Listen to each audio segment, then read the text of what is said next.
Hi, my name is Chris. I'm with Ideal Air, and we're going to go over some tips that you can do as a homeowner for your heating maintenance.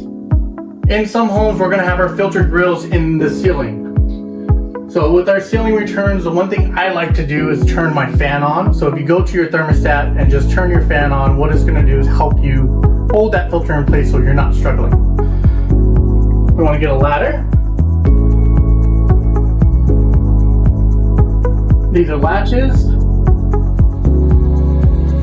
This should open up. And then pull down our old filter.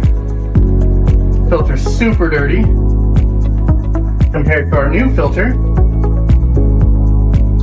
Again, we'll look at the size, which is going to be our 2030 by 1. It's a MERV 10 filter, and our airflow. It has return air, so return air is going into the system. The arrow is going to be pointed up.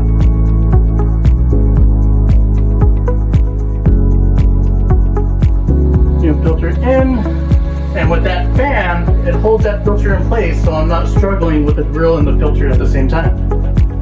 Easy.